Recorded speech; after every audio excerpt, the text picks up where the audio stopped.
সূরা আল জাসিয়া। বিসমিল্লাহির রহমানির রহিম। রহমান রহিম আল্লাহ তাআলার নামে। হামিম। তানজিলুল কিতাবি মিনাল্লাহিল আজিজিল হাকীম।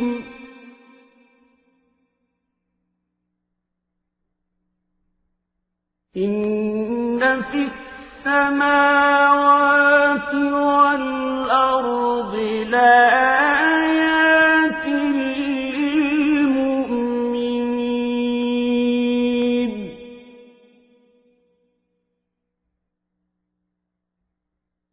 وفي خلقكم وما يبث من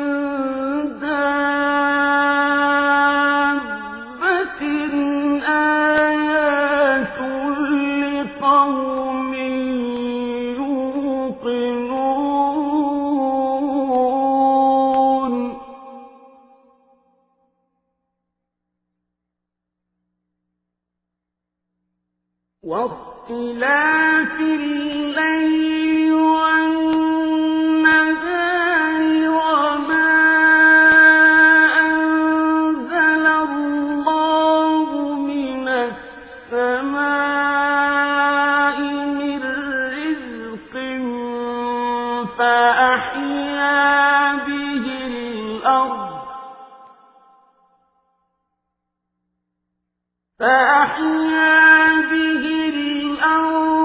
بعد موتها وتصريف الرياح آيات لقوم يعقلون.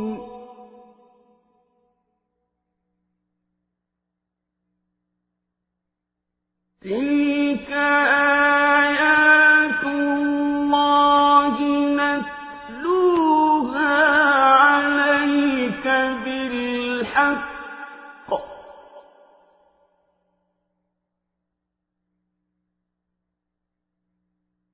فبأي حديث بعد الله وآياته يؤمنون.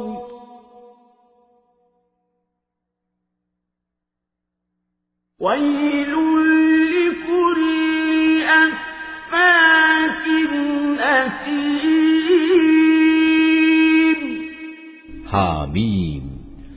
পরাক্রমশালী প্রজ্ঞাময় আল্লাহ তাআলার কাছ থেকেই এ কিতাবের অবতরণ।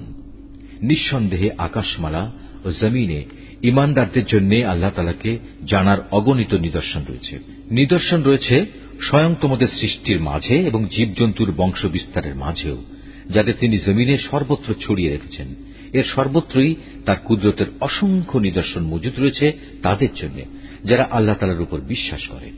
একইভাবে নিদর্শন রয়েছে রাত দিনের পরিবর্তনের মাঝে, যে রিজিক বিভিন্নভাবে আল্লাহ তাআলা আসমান থেকে পাঠান, যা দিয়ে জমিনকে তার মৃত্যুর পর পুনরায় তিনি জীবিত করে তোলেন, তার মাঝেও এ বায়ুর পরিবর্তনেও তার কুদরতের বহু নিদর্শন ছড়িয়ে রয়েছে তাদের জন্য যারা চিন্তা গবেষণা করে। এ হচ্ছে আল্লাহ তাআলার আয়াতসমূহ, যা আমি যথাযথভাবে তোমার কাছে পড়ে শোনাচ্ছি। অতঃপর তুমি কি বলতে পারো আল্লাহ তাআলা ও তার এই নিদর্শনের পর আর কিসের উপর তারা ঈমান আনবে? দুর্ভোগ প্রতিটি মিথ্যাবাদী পাপাচারীর জন্য।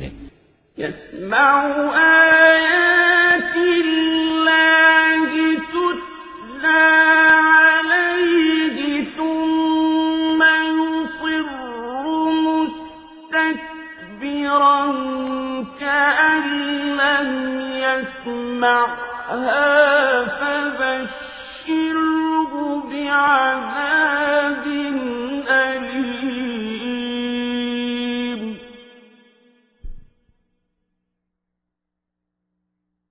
وإذا علم من آياتنا شيئا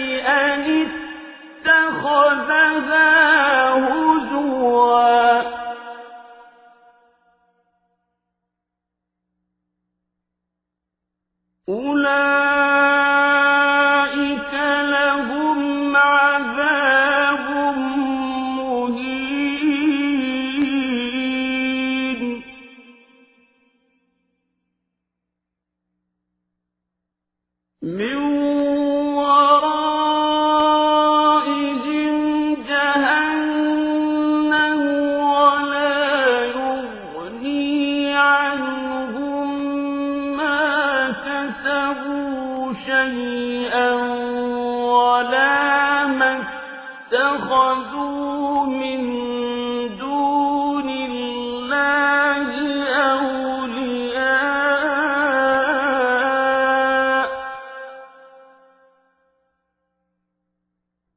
ولهم عذاب عظيم.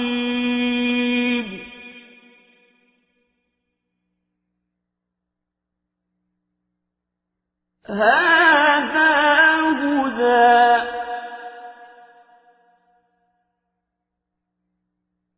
والذين كفروا بآيات ربهم لهم عذاب من رجز أليم. الله الذي سخر لكم البحر لتجري الفلك فيه بأمره ولتبتغوا من فضله ولعلكم تشكرون. আল্লাহ তাআলার আয়াত যখন তার উপর তেলাওয়াত করা হয় তখন সে তা শোনে, কিন্তু একটু পরেই সে অহংকারী হয়ে এমন ভাবে জেদ ধরে যেন সে তা শুনতেই পায়নি। সুতরাং এই যার আচরণ, তুমি তাকে এক কঠিন আযাবের সুসংবাদ দাও। যখন সে আমার আয়াতসমূহের মাঝ থেকে কোনো আয়াত সম্পর্কে জানতে পারে তখন সে একে পরিহাসের বিষয় হিসেবে গ্রহণ করে। এমন ধরনের লোকদের জন্য অপমানজনক আযাব রয়েছে। তাদের সামনে রয়েছে জাহান্নাম এবং সেসব জিনিস যা তারা দুনিয়া থেকে কামাই করে এনেছে, আজ তা তাদের কোনো কাজেই এলো না। না সেসব মাবুদ তাদের কোনো কাজে এলো যাদের তারা আল্লাহ তাআলাকে বাদ দিয়ে নিজেদের অভিভাবক বানিয়ে রেখেছিল। তাদের সবার জন্য রয়েছে জাহান্নামের কঠোর শাস্তি। এটা কোরআন হচ্ছে সম্পূর্ণত হেদায়েত, তা সত্ত্বেও যারা তাদের মালিকের আয়াতসমূহকে অস্বীকার করে তাদের জন্য অতিশয় নিকৃষ্ট ও কঠোরতর আযাব রয়েছে। আল্লাহ তাআলাই সেই মহান সত্তা যিনি সমুদ্রকে তোমাদের অধীন করে রেখেছেন যাতে করে তোমরা তাঁরই আদেশক্রমে নৌযানসমূহে তাতে চলতে পারো। এর দ্বারা তোমরা তার অনুগ্রহ রিজিক সন্ধান করতে পারো এবং শুকর আদায় করতে পারো। وَسَخَّرَ لَكُم مَّا فِي السَّمَاوَاتِ وَمَا فِي الْأَرْضِ جَمِيعًا مِّنْهُ إِنَّ فِي ذَلِكَ لَآيَاتٍ لِّقَوْمٍ يَتَفَكَّرُونَ.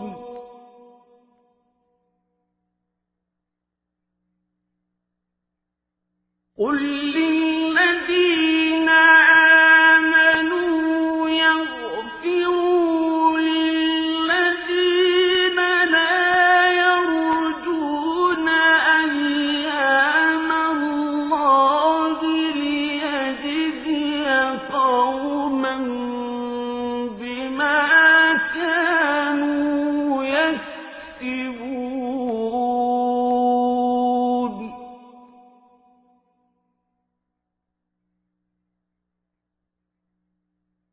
مَنْ عَمِلَ صَالِحًا فَلِنَفْسِهِ وَمَنْ أَسَاءَ فَعَلَيْهَا ثُمَّ إِلَى رَبِّكُمْ تُرْجَعُونَ. একইভাবে তার অনুগ্রহ থেকে তিনি আকাশমণ্ডলী ও পৃথিবীর সব কিছু তোমাদের অধীন করে দিয়েছেন। অবশ্যই এর মধ্যে চিন্তাশীল সম্প্রদায়ের জন্য অনেক নিদর্শন রয়েছে। হে নবী, ঈমানদারদের তুমি বলো, যারা আল্লাহ তাআলার অমোঘ বিচারের ক্ষণগুলো থেকে কিছু আশা করে না তারা যেন তাদের ক্ষমা করে দেয়, যাতে করে আল্লাহ তাআলা এই বিশেষ দলকে তাদের কৃতকর্মের জন্য পরকালে পুরোপুরি বিনিময় দিতে পারেন। তোমাদের মাঝে যদি কেউ কোনো নেক কাজ করে তা কিন্তু তার নিজের ভালোর জন্যই তা করে, আবার যে কেউই কোনো মন্দ কাজ করে তাহলে তার প্রতিফল তার উপরই পড়বে। পরিশেষে তোমাদের সবাইকে স্বীয় মালিকের কাছেই ফিরে যেতে হবে। ولقد آتينا بني إسرائيل الكتاب والحكم والنبوة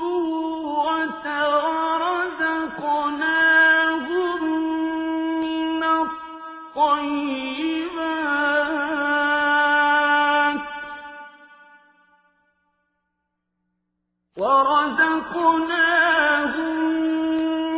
الطيبات وفضلناهم على العالمين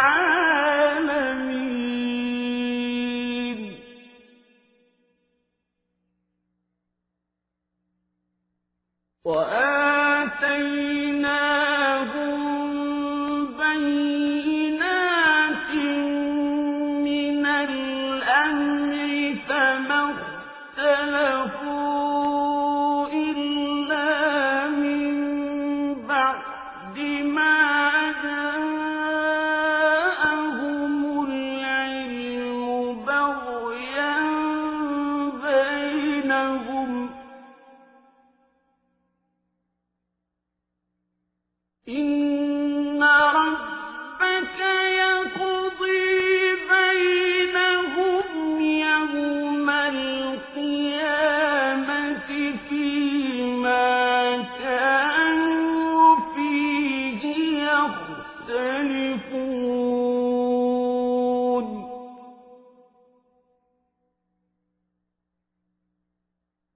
ثم جعلناك على شريعة من الأمر فاتبعها ولا تتبع أهواء الذين لا يعلمون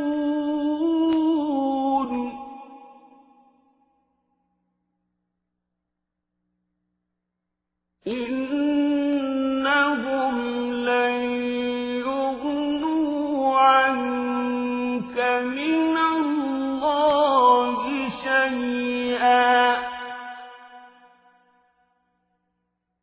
وإن الظالمين بعضهم أولياء بعض والله ولي المتقين هذا بصائر للناس وهدى ورحمة لقوم يوقنون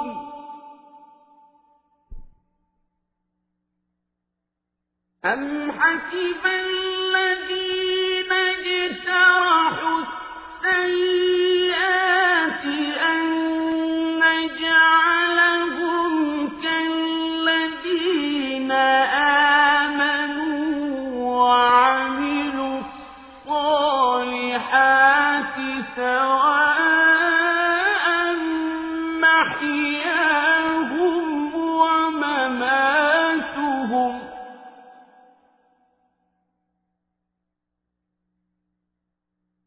ساء ما يحكمون আমি বনী ইসরায়েলদের কেতাব, রাষ্ট্র ক্ষমতা ও নবুয়ত দান করেছিলাম। আমি তাদের উৎকৃষ্ট রিজিক দিয়েছিলাম। উপরন্তু আমি এ সব কিছুর মাধ্যমে তাদের সৃষ্টিকুলের উপর শ্রেষ্ঠত্ব দান করেছিলাম। দিন সংক্রান্ত বিষয়গুলো আমি তাদের কাছে বিশদভাবে বর্ণনা করে দিয়েছি। অতঃপর যে মতবিরোধ তারা নিজেদের মধ্যে সৃষ্টি করেছে তা কিন্তু তাদের অজ্ঞতার কারণে নয়, বরং তা ছিল তাদের পারস্পরিক জেদের কারণে। হে নবী, কিয়ামতের দিন তোমার মালিক তাদের মধ্যে সেই সমস্ত বিষয়ের ফয়সালা করে দেবেন যে ব্যাপারে তারা দুনিয়ায় মতবিরোধ করেছে। অতঃপর হে নবী, আমি তোমাকে দিনের এক বিশেষ পদ্ধতির উপর এনে স্থাপন করেছি। অতএব তুমি শুধু তারই অনুসরণ করো। শরীয়তের ব্যাপারে সেসব লোকদের ইচ্ছা আকাঙ্ক্ষার অনুসরণ করো না যারা আখিরাত সম্পর্কে কিছুই জানে না।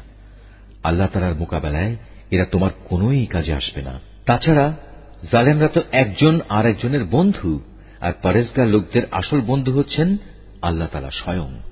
এ কোরআন হচ্ছে মানুষের জন্য সুস্পষ্ট দলিল।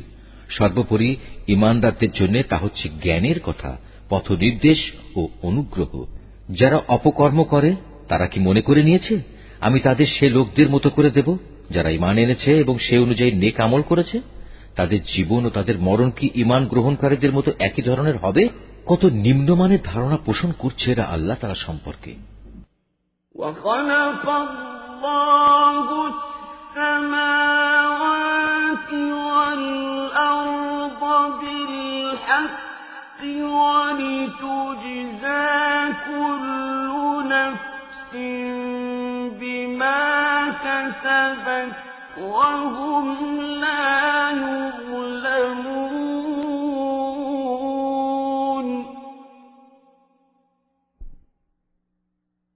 أَفَرَأَيْتَ مَنِ اتَّخَذَ إِلَٰهَهُ هَوَاهُ وَأَضَلَّهُ اللَّهُ عَلَىٰ عِلْمٍ وَخَتَمَ عَلَىٰ سَمْعِهِ وَقَلْبِهِ وَجَعَلَ عَلَىٰ بَصَرِهِ غِشَاوَةً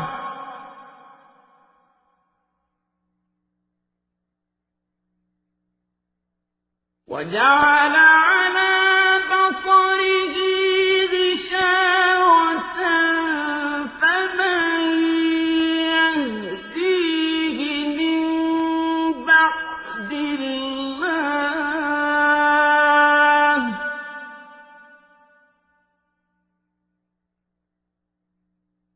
أفلا تذكرون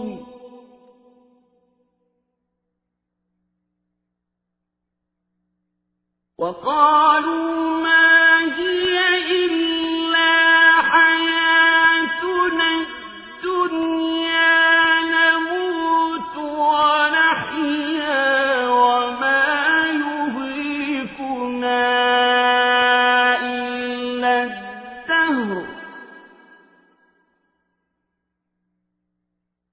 وما لهم بذلك من علم إن هم إلا يظنون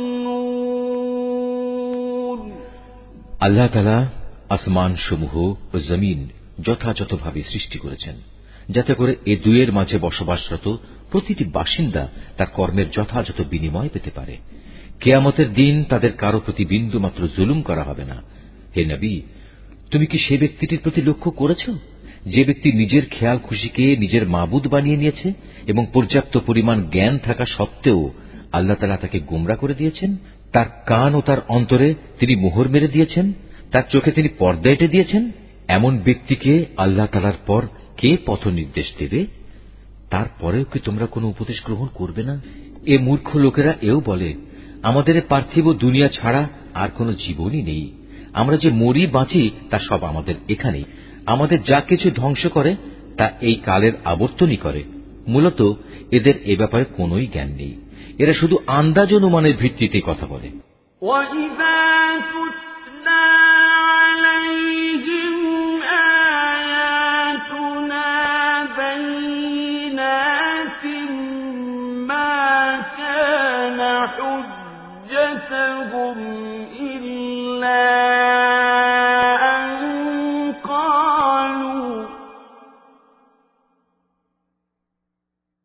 مَّا كَانَ حُجَّتَهُمْ إِلَّا أَن قَالُوا ائْتُوا بِآبَائِنَا إِن كُنتُمْ صَادِقِينَ قُلِ اللَّهُ يُحْيِي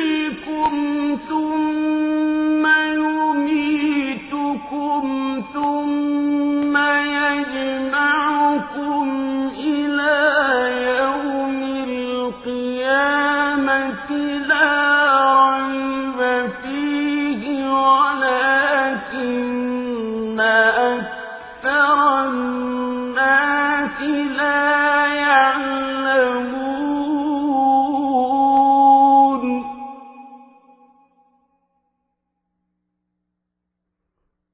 ولله ملك السماوات والأرض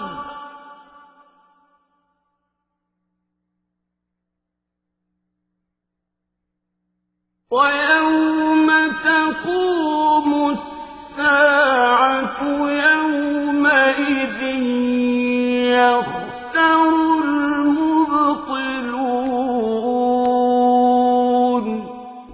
যখন এদের কাছে আমার কিতাবের সুস্পষ্ট আয়াতগুলো পড়া হয় তখন এদের কাছে এছাড়া আর কোনো যুক্তিই থাকে না যে তারা বলে তোমরা যদি কিয়ামতের দাবিতে সত্যবাদী হও তাহলে আমাদের বাপ দাদাদের কবর থেকে নিয়ে এসো। হে নবী, তুমি এদের বলো আল্লাহ তাআলাই তোমাদের জীবন দান করেন, তিনিই তোমাদের মৃত্যু দেন, তিনিই আবার কিয়ামতের দিন তোমাদের পুনরায় একত্রিত করবেন। এটা সংঘটিত হবার ব্যাপারে কোনই সন্দেহ নেই, কিন্তু তারপরেও অধিকাংশ মানুষ এ সম্পর্কে কিছুই জানে না। আকাশমণ্ডলী ও জমিনের যাবতীয় সার্বভৌমত্ব আল্লাহ তাআলার জন্যই। যেদিন কিয়ামত সংঘটিত হবে সেদিন এই বাতিলপন্থীরা ভীষণভাবে ক্ষতিগ্রস্ত হবে। وترى كل أمة جاثية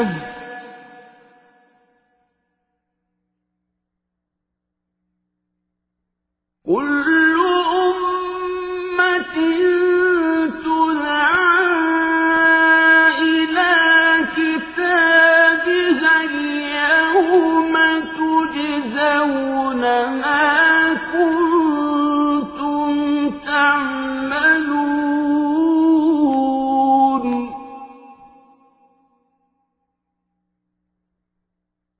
هذا كتابنا ينطق عليكم بالحق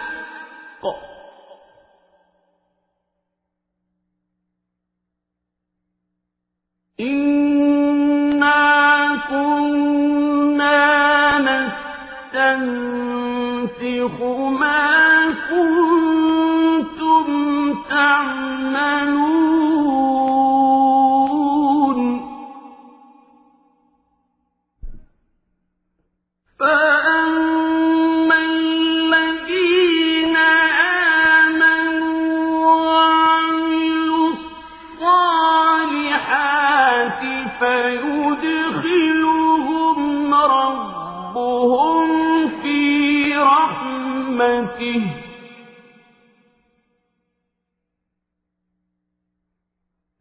ذلك هو الفوز المبين হে নবী, সেদিন তুমি প্রত্যেক সম্প্রদায়কে দেখবে মহাবিচারকের সামনে ভয়ে আতঙ্কে নতজানু হয়ে পড়ে থাকবে। প্রত্যেক জাতিকেই তাদের আমলনামার দিকে ডাক দেয়া হবে। তাদের বলা হবে, দুনিয়ায় তোমরা যা কিছু করতে আজ তোমাদের তার যথার্থ প্রতিফল দেয়া হবে। এ হচ্ছে আমার সংরক্ষিত নথিপত্র যা তোমাদের কর্মকাণ্ডের উপর ঠিক ঠিক বর্ণনাই পেশ করবে।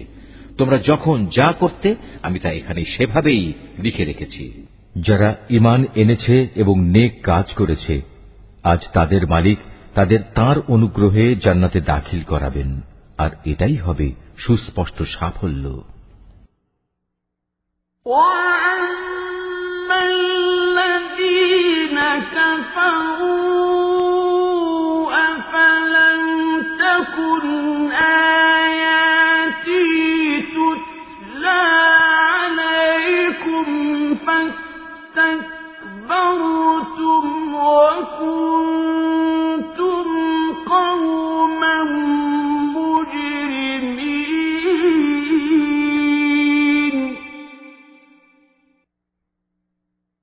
وَإِذَا قِيلَ إِنَّ وَعْدَ اللَّهِ حَقٌّ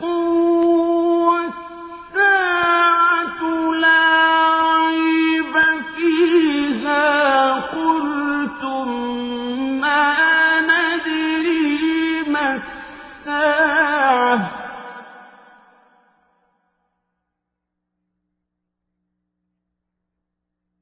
قلتم ما ندري ما الساعة إن نظن إلا ظنا وما نحن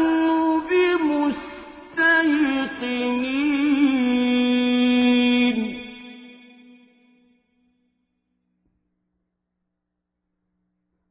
وبدا لهم سيئات ما عملوا وحاق بهم ما كانوا به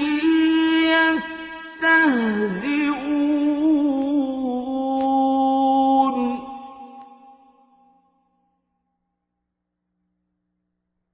وقيل اليوم ننساكم كما نسيتم لقاء يومكم هذا ومأواكم النار وما لكم من ناصرين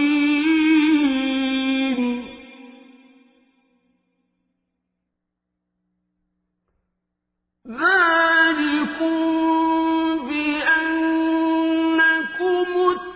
اتخذتم آيات الله هزوا وغرتكم الحياة الدنيا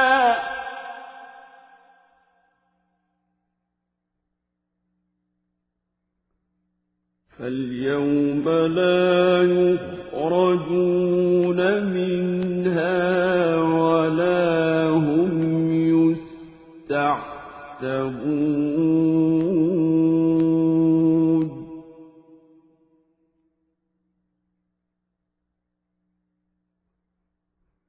فلله الحمد رب السماوات ورب الأرض رب العالمين